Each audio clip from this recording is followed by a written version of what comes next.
ಸ್ಕಂದಮಾತೆ ನವದುರ್ಗೆಯರ 5ನೇ ರೂಪವೇ ಸ್ಕಂದಮಾತೆ.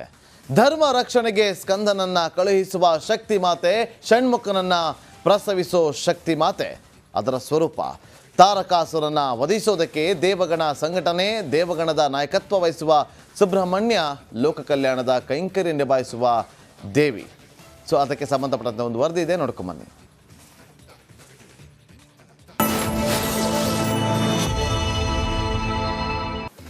ನಮಸ್ಕಾರ, ಎಲ್ರಿಗೂ ಶರನ್ನವರಾತ್ರೋತ್ಸವದ ಹಾರ್ದಿಕ ಶುಭಾಶಯಗಳು.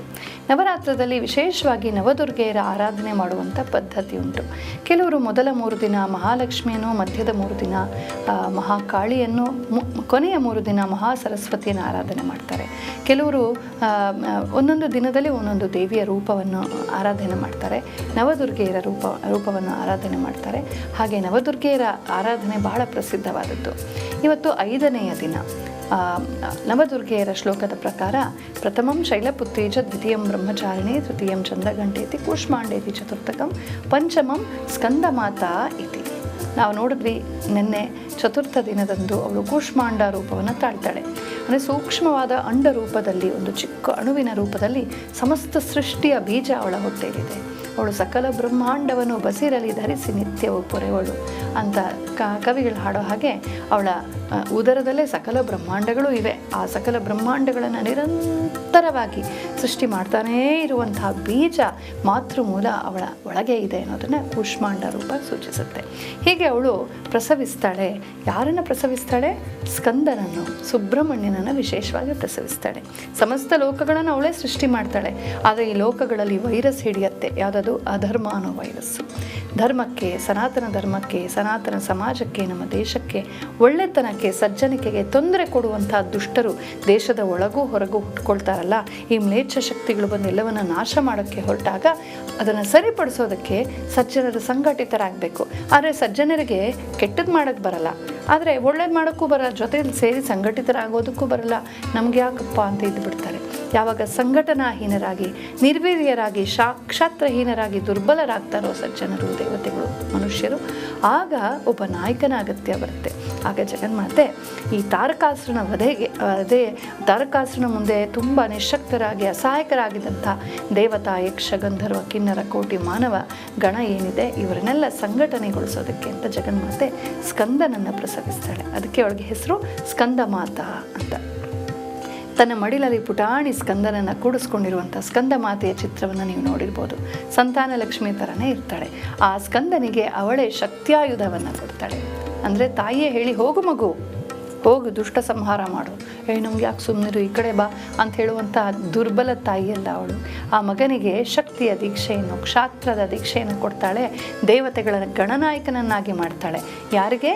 ಕುಮಾರನಾದ ಸ್ಕಂದನಿಗೆ. ಅವನು ಕುಮಾರ, ನಿತ್ಯ ಕುಮಾರ, ವಯಸ್ಸು ಚಿಕ್ಕದು, ಅದರ ಯೋಗ್ಯತೆ ತುಂಬ ದೊಡ್ಡದು. ದೇವತಾ ಗಣವನ್ನು ಸಂಘಟನೆಗೊಳಿಸಿ ತಾರಕಾಸುರನ ವಿರುದ್ಧವಾಗಿ ಅವನು ಯುದ್ಧಕ್ಕೆ ಹೋಗ್ತಾನೆ. ತಾರಕಾಸುರ ಮಾಯಾವಿ, ಒಮ್ಮೆ ಮಾನವ ರೂಪ, ಒಮ್ಮೆ ರಾಕ್ಷಸ ರೂಪ, ಒಮ್ಮೆ ತರುವಿನ ರೂಪ, ಒಮ್ಮೆ ನವಿಲಿನ ರೂಪ ತಾಳ್ತಾ ಇರ್ತಾನೆ. ಸುರಪದ್ಮ ಅಂತಲೂ ಅವನಿಗೆ ಹೆಸರು. ಅಂಥವನು ಹೀಗೆ ರೂಪಾಂತರವಾಗ್ತಾ ಆಗ್ತಾ ಸಿಕ್ಕಾಪಟ್ಟೆ ಆಟಾಡಿಸ್ತಾನೆ. ಆದರೆ ಸುಬ್ರಹ್ಮಣ್ಯನ ಛಲ, ಬಲ ಮತ್ತು ಅವನ ಚಾತುರ್ಯದ ಮುಂದೆ ಅವನು ಏನೂ ಅಲ್ಲ. ಕೊನೆಗೆ ಅವನು ಮರದ ರೂಪ ತಾಳುವಾಗ ಮಧ್ಯಕ್ಕೆ ಹಿಂಗೆ ಕತ್ತರಿಸಿ ಹಾಕ್ತಾನೆ ಸುಬ್ರಹ್ಮಣ್ಯ ಸ್ವಾಮಿ. ಅಷ್ಟೊತ್ತಿಗೆ ಅವನು ನವಿಲಿನ ರೂಪವನ್ನು ತಾಳ್ತಾನೆ. ಸುಬ್ರಹ್ಮಣ್ಯನಲ್ಲಿ ಶರಣಾಗಿ ಹೇಳ್ತಾನೆ, ಇಷ್ಟು ಕಾಲ ನಾನು ಮಾಡಿದ ತಪ್ಪುಗಳಿಗೆ ಪ್ರಾಯಶ್ಚಿತ್ತವಾಗಿ ನಿನ್ನ ಪಾದದಾಸನಾಗಿ, ನಿನ್ನ ನವಿಲಾಗಿ ನಿನ್ನ ಜೊತೆ ಉಳಿತೀನಿ ಅಂತ. ಹೀಗೆ ಸುಬ್ರಹ್ಮಣ್ಯನಿಗೆ ವಾಹನನಾಗಿ ಅವನು ಉಳಿತಾನೆ, ಅವನು ಪ್ರಾಯಶ್ಚಿತ್ತವನ್ನು ಮಾಡಿಕೊಳ್ತಾನೆ. ಹೀಗೆ ಸ್ಕಂದನನ್ನು ಜಗತ್ತಿನ ಉದ್ಧಾರಕ್ಕಾಗಿ, ಧರ್ಮ ರಕ್ಷಣೆಗಾಗಿ ದೀಕ್ಷೆ ಕೊಟ್ಟು ಕಳುಹಿದಂತಹ ಜಗನ್ಮಾತೆಯೇ ಸ್ಕಂದಮಾತೆ. ಸ್ಕಂದ ಮಾತೆಯನ್ನು ಯಾರು ಆರಾಧಿಸ್ತಾರೋ ಅವರಿಗೆ ಸಂತಾನ ಪ್ರಾಪ್ತಿ ಉಂಟಾಗತ್ತೆ, ಸಂತಾನಕ್ಕೆ ಒಳ್ಳೆಯ ಆರೋಗ್ಯ ಉಂಟಾಗತ್ತೆ, ಆಯುರ ಆರೋಗ್ಯಗಳೆಲ್ಲ ಉಂಟಾಗತ್ತೆ. ಇವತ್ತು ಸಜ್ಜನರ ಸಂಖ್ಯೆ ಹೆಚ್ಚಬೇಕಾಗಿದೆ, ದುರ್ಜನರ ಸಂಖ್ಯೆ ಹೆಚ್ಚುಬಿಟ್ಟಿದೆ. ಇರುವ ಕೆಲವು ಮಕ್ಕಳನ್ನು ಕೂಡ ಪ್ಯಾಕ್ ಆಫ್ ಟು ಅಮೇರಿಕಾ ಮಾಡಿಬಿಡ್ತಾ ಇದ್ವಿ. ದೇಶದಲ್ಲಿ ಉಳಿದು ದೇಶ ಕಟ್ಟೋದಕ್ಕೆ, ವೋಟ್ ಮಾಡೋದಕ್ಕೆ ನಮ್ಮ ಸಜ್ಜನರೇ ಇಲ್ಲ. ಆದರೆ ಸಂತಾನ ಲಕ್ಷ್ಮಿಯ, ಸ್ಕಂದ ಮಾತೆಯ ಪ್ರಾರ್ಥನೆಯನ್ನು ಮಾಡೋಣ. ಸಜ್ಜನರ ಸಂತಾನ ಹೆಚ್ಚಲಿ ಜಗತ್ತಿನಲ್ಲಿ, ದೇಶದಲ್ಲಿ. ಆವಾಗ ಎಲ್ಲ ಕಡೆ ಶಾಂತಿ ಸುಭಿಕ್ಷೆಗಳು ಉಳಿಯುತ್ತೆ ಅಂತ ಪ್ರಾರ್ಥನೆ ಮಾಡೋಣ. ಸ್ಕಂದ ಮಾತೆ ನಮ್ಮೆಲ್ಲರಿಗೂ ಶುಭವನ್ನುಂಟು ಮಾಡಲಿ. ನಮಸ್ಕಾರ. ಸ್ಕಂದಮಾತೆ ನವದುರ್ಗೆಯರ 5ನೇ ರೂಪವೇ ಸ್ಕಂದಮಾತೆ. ಧರ್ಮ ರಕ್ಷಣೆಗೆ ಸ್ಕಂದನನ್ನ ಕಳುಹಿಸುವ ಶಕ್ತಿ ಮಾತೆ, ಷಣ್ಮುಖನನ್ನ ಪ್ರಸವಿಸೋ ಶಕ್ತಿ ಮಾತೆ.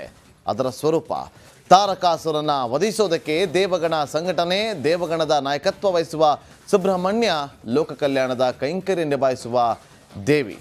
ಸೊ ಅದಕ್ಕೆ ಸಂಬಂಧಪಟ್ಟಂತೆ ಒಂದು ವರದಿ ಇದೆ, ನೋಡ್ಕೊಂಬನ್ನಿ.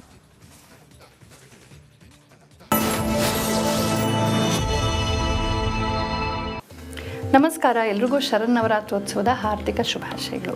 ನವರಾತ್ರದಲ್ಲಿ ವಿಶೇಷವಾಗಿ ನವದುರ್ಗೆಯರ ಆರಾಧನೆ ಮಾಡುವಂಥ ಪದ್ಧತಿ ಉಂಟು.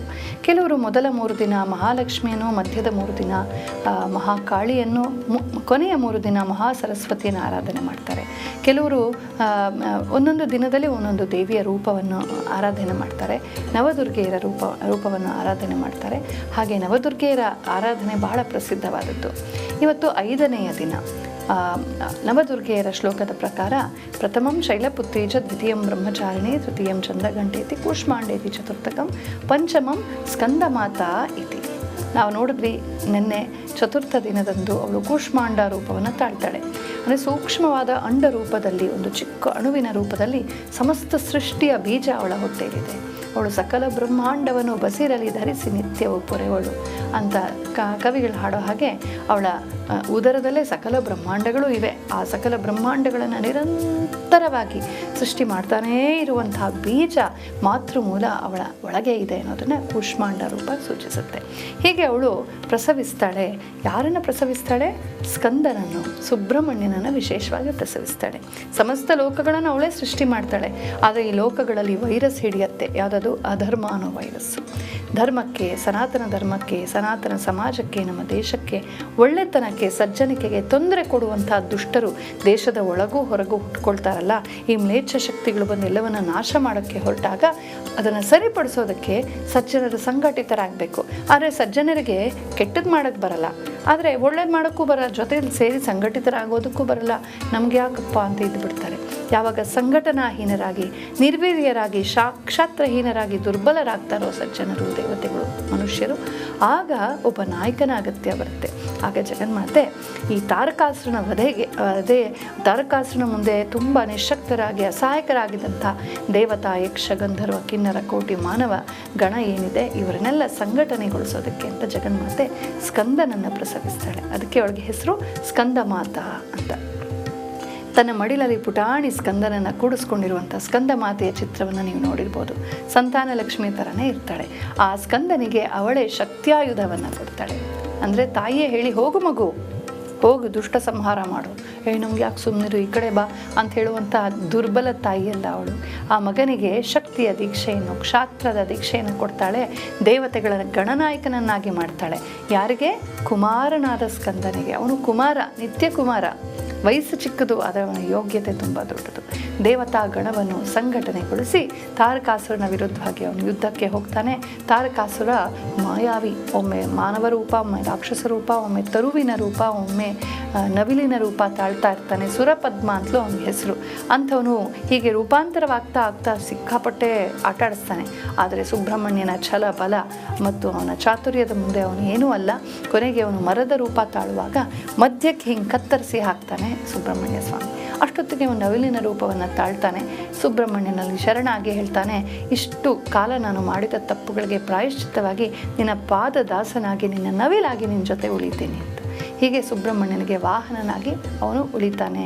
ಅವನು ಪ್ರಾಯಶ್ಚಿತ್ತವನ್ನು ಮಾಡಿಕೊಳ್ತಾನೆ. ಹೀಗೆ ಸ್ಕಂದನನ್ನು ಜಗತ್ತಿನ ಉದ್ಧಾರಕ್ಕಾಗಿ, ಧರ್ಮ ರಕ್ಷಣೆಗಾಗಿ ದೀಕ್ಷೆ ಕೊಟ್ಟು ಕಳುಹಿದಂತಹ ಜಗನ್ಮಾತೆಯೇ ಸ್ಕಂದ ಮಾತೆ. ಸ್ಕಂದ ಮಾತೆಯನ್ನು ಯಾರು ಆರಾಧಿಸ್ತಾರೋ ಅವರಿಗೆ ಸಂತಾನ ಪ್ರಾಪ್ತಿ ಉಂಟಾಗತ್ತೆ, ಸಂತಾನಕ್ಕೆ ಒಳ್ಳೆಯ ಆರೋಗ್ಯ ಉಂಟಾಗತ್ತೆ, ಆರೋಗ್ಯಗಳೆಲ್ಲ ಉಂಟಾಗತ್ತೆ. ಇವತ್ತು ಸಜ್ಜನರ ಸಂಖ್ಯೆ ಹೆಚ್ಚಬೇಕಾಗಿದೆ, ದುರ್ಜನರ ಸಂಖ್ಯೆ ಹೆಚ್ಚುಬಿಟ್ಟಿದೆ. ಇರುವ ಕೆಲವು ಮಕ್ಕಳನ್ನು ಕೂಡ ಪ್ಯಾಕ್ ಆಫ್ ಟು ಅಮೇರಿಕಾ ಮಾಡಿಬಿಡ್ತಾ ಇದ್ವಿ. ದೇಶದಲ್ಲಿ ಉಳಿದು ದೇಶ ಕಟ್ಟೋದಕ್ಕೆ, ವೋಟ್ ಮಾಡೋದಕ್ಕೆ ನಮ್ಮ ಸಜ್ಜನರೇ ಇಲ್ಲ. ಆದರೆ ಸಂತಾನ ಲಕ್ಷ್ಮಿಯ, ಸ್ಕಂದ ಮಾತೆಯ ಪ್ರಾರ್ಥನೆಯನ್ನು ಮಾಡೋಣ. ಸಜ್ಜನರ ಸಂತಾನ ಹೆಚ್ಚಲಿ ಜಗತ್ತಿನಲ್ಲಿ, ದೇಶದಲ್ಲಿ. ಆವಾಗ ಎಲ್ಲ ಕಡೆ ಶಾಂತಿ ಸುಭಿಕ್ಷೆಗಳು ಉಳಿಯುತ್ತೆ ಅಂತ ಪ್ರಾರ್ಥನೆ ಮಾಡೋಣ. ಸ್ಕಂದ ಮಾತೆ ನಮ್ಮೆಲ್ಲರಿಗೂ ಶುಭವನ್ನುಂಟು ಮಾಡಲಿ. ನಮಸ್ಕಾರ.